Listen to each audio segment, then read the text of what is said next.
Hi everyone, welcome back, thanks for joining us today. We have got a brand new story to share with you, so let us begin. My name is James, and what I am about to share with you is something that completely changed my life. 2 years ago, I was in love with a woman I thought was my future. I gave her my time, my loyalty, and my heart, but in just one night, everything I believed about our relationship came crashing down. Back then, I believed that if you cared about someone and treated them right, they would do the same for you, but life has a way of proving you wrong. The woman I loved made a choice that showed me exactly where I stood in her life, and it was not where I thought. So stick around, because by the end of this, you will understand exactly why some people do not deserve second chances. I have always been the quiet type that values deep connections. Sarah, on the other hand, was the complete opposite. She had this energy that could light up a room. People were drawn to her. I liked that about her. I liked how different we were. I thought it balanced us out. She was the spark, and I was the steady flame. I had chances to leave our city, better job offers, opportunities that would have set me up in ways I could not even imagine, but I stayed for her because I loved her, and I thought we were working toward the same future. I pictured a life together, a home, maybe even kids down the road. I was all in, and I really believed she was too, but I was wrong. That realization hit me hard on what should have been one of the happiest nights of my life. It was Sarah's birthday, our relationship anniversary, and the night I planned to propose. I had everything set. Reservations at a nice restaurant, a small private table. I had rehearsed the words in my head 1,000 times, imagining the way she would smile, maybe even cry a little, as I slid the ring onto her finger. I was nervous but excited. This was supposed to be our moment. At the last minute, she decided to ditch our anniversary dinner for a wild party with her high-status friends. No discussion, no apology, just a casual, "Oh, I will make it up to you. We can do dinner another day." When I called her, hoping maybe she had changed her mind, she brushed me off like I was making a big deal out of nothing. "You are overreacting," she said. "It is just dinner." But it was not just dinner. She had no idea what she was throwing away, no idea that I had a ring in my pocket ready to give her everything. And in that moment, something inside me broke. That night, I lay in bed, staring at the ceiling, trying to understand how someone I loved so much could make me feel so invisible. I had given her my heart, and she had chosen a party over me. The next morning, I woke up with a heavy feeling in my chest. I had cried myself to sleep the night before, but I still held on to some small, ridiculous hope that Sarah would realize what she had done and try to make things right. Maybe she would call or text something, but the hours passed, and nothing came. I checked my phone a few times. By the time the sun started setting, it was clear. If she cared, she would have reached out. If she had even an ounce of regret, she would have said something, but she did not, and that silence told me everything I needed to know. I was not going to sit around waiting for a woman who clearly did not value me, so I made the decision right then and there. I was done. I went through my phone, found her number, and deleted it. Then I blocked her on every social media platform: Instagram, Facebook, Twitter, gone. I erased every picture, every message thread, every trace of her. If she did not want to make me a priority, then she was not going to have access to me anymore. I was not going to leave the door open for her to waltz back in whenever she felt like it. With Sarah out of the picture, I had to face another truth.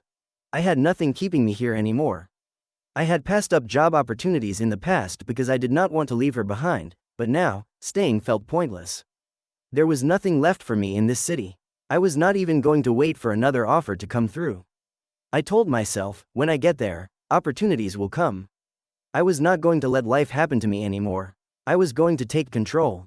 That night, I sat my parents down and told them everything. I told them how I had planned to propose, how I had spent weeks imagining our future, then I told them how she threw it all away for one night of partying. My mom looked heartbroken for me.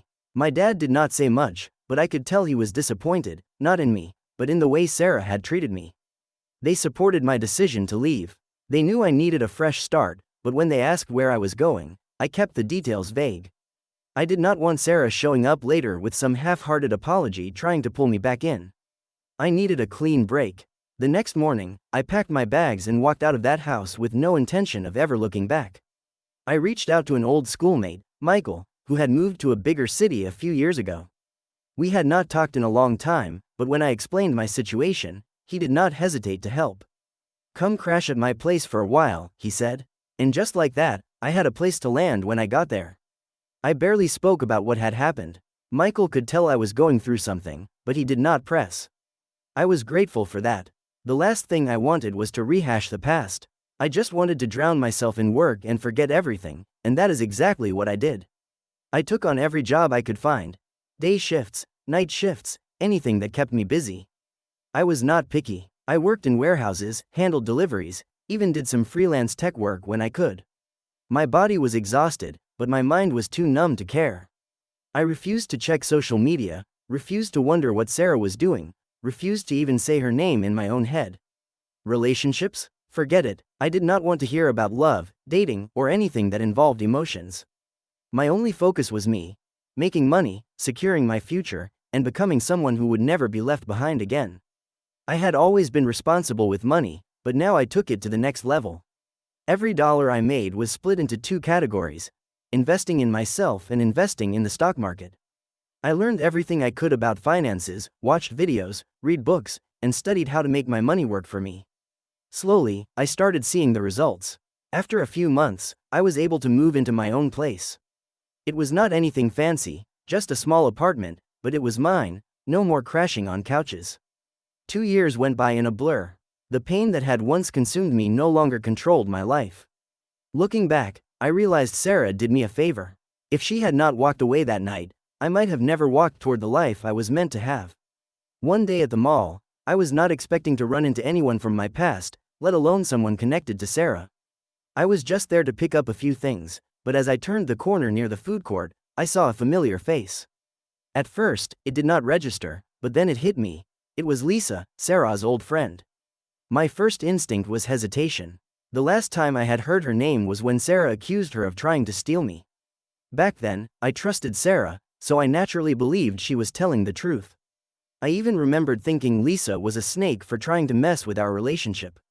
But standing there, looking at her now, she did not seem like someone who had done anything wrong. She seemed friendly, and from the way she reacted when she saw me, I could tell she was not holding on to any bad blood. She smiled, a little surprised, and said, "Wow, James, I never expected to see you here." I nodded, still trying to process the situation. "Yeah, it has been a while." There was this moment of silence where we both were not sure how to act. We had never really spoken much back then because, well, Sarah had made sure of that. But after a brief, awkward pause, Lisa broke the tension by asking if I had time to catch up over coffee. I figured, why not? At worst, it would be an uncomfortable conversation, but at best, I might get some clarity on things I never really questioned before.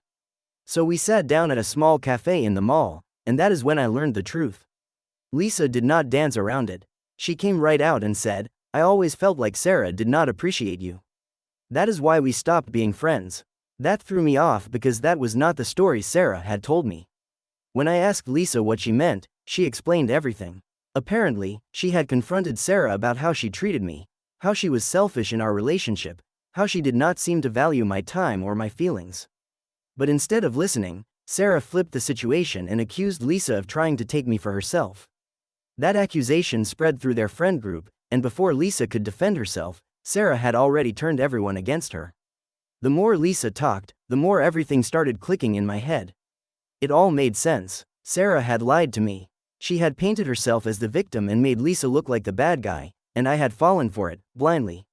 For a long time, I had convinced myself that I knew Sarah, that I understood who she was, but now, sitting there listening to Lisa, I realized how much of Sarah's version of reality I had accepted without question. It was not just about what she had done to me on that anniversary night. It was a pattern. Sarah had a way of making herself look innocent while throwing other people under the bus, and the worst part? I had played right into it. I told Lisa everything. How I had planned to propose, how Sarah ruined it, how I left everything behind and started over. She listened without interrupting, just nodding like she actually cared. It felt good to finally say it out loud, especially to someone who actually understood what kind of person Sarah was. And for the first time in a long time, I did not feel stupid for believing lies. I just felt relieved that I finally knew the truth. After that day, Lisa and I stayed in touch. There was something easy about talking to her, probably because she had already been burned by Sarah too, or because she did not expect anything from me. We started hanging out more, grabbing lunch, watching movies, just enjoying each other's company. At first, I was still guarded. The idea of starting something new, of trusting someone again, made me hesitant, but Lisa never pushed. She never asked for more than I was ready to give, and because of that, for the first time in a long time, I felt like I could just breathe. One Sunday afternoon, I had just finished cleaning up the apartment, and the smell of fresh coffee filled the air. Lisa had texted me earlier, saying she was on her way over with something she had cooked. I smiled at the thought. Over time, she had made it a habit to bring me homemade meals, and honestly, I did not mind. It was a simple gesture, but it meant a lot. So when the doorbell rang, I assumed it was her. Without thinking twice, I walked over and pulled the door open, expecting to see her standing there with a warm smile and a food container in her hands. But it was not Lisa.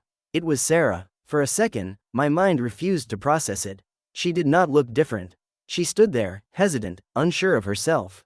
The first words out of my mouth were not a greeting or even an insult. I just stared at her and asked, "How did you find me here?"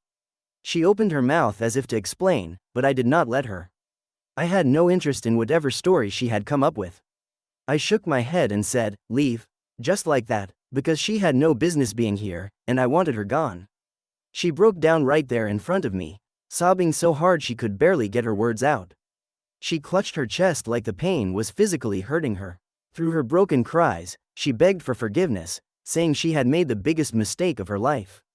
She admitted, finally, that she had treated me horribly, that she had taken me for granted, that she should have never let me go. She said she had been completely lost without me, that after I disappeared, nothing in her life had gone right. She looked up at me with swollen, tear-filled eyes, searching for any sign of sympathy on my face. But I felt nothing. I stood there, staring at Sarah, who was still crying. I had imagined this moment so many times, what I would say if she ever came back, but now that it was happening, I felt nothing but an overwhelming sense of indifference.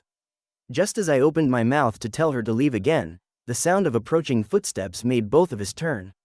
Lisa was walking up the steps, carrying a container of homemade food, her smile warm and effortless. She looked radiant, her presence a sharp contrast to the mess standing in front of me. Sarah's breath hitched the moment she saw her. Her tear-bloodshot eyes widened in disbelief, as if her brain could not process what she was seeing. I could practically hear the gears turning in her head as she pieced everything together. I did not hesitate. I stepped forward, pulled Lisa to a hug, and kissed her on the cheek. "Welcome," I said, my voice steady. Lisa smiled, completely unfazed by Sarah's presence. That was the thing about Lisa. She never had to try too hard, and that was enough. Sarah took a shaky step back, her face twisted into something between heartbreak and humiliation. Without another word, I took Lisa's hand, stepped inside, and shut the door behind us, locking it. I did not look through the peephole to see if Sarah was still there. I did not wait to hear her footsteps fade. I was done. She had already made her choice 2 years ago. Now it was my turn. You know, looking back now, I realized that pain can be the best teacher. At the time, when Sarah chose that party over me, it felt like my world had collapsed. I questioned everything. Whether I had been too clingy, too demanding, or if I just was not enough for her. But the truth? I was never the problem. She just did not value me the way I valued her. And that night, as I lay in bed with my chest feeling like it was caving in, I had no idea that the best decision I would ever make was just around the corner. Walking away from her was the hardest thing I ever did, but it was also the thing that saved me. And life has a funny way of balancing things out, does not it? After I moved, I focused on myself. I worked hard, invested wisely, and built a life I could be proud of.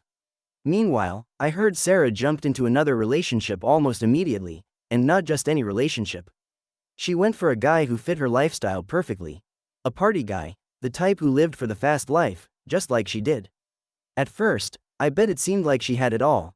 The fun, the excitement, the thrill of being with someone who kept the party going. But then reality hit. That guy was not just a party animal, he was an abusive one. He drank too much, and when he did, he turned violent. Their relationship was nothing but chaos, yelling, fights, drama. It was a complete mess. Eventually, it all fell apart, and when there was nothing left, that is when she showed up at my door, crying, begging for forgiveness. But by then, it was too late. I had moved on, I had grown, and most importantly, I had learned a crucial lesson. Real love does not need to be forced. If someone wants to be in your life, they will act like it. They will not treat you like an afterthought or make you compete for their attention. So now, I want to hear from you guys. What do you think? Was I too harsh, or did she deserve it? If someone betrayed your trust like that and then came crawling back, what would you do? Have you ever been taken for granted, only for them to realize your worth when it was too late? Let me know in the comments, because I know a lot of you have been through something like this. Let us talk about it.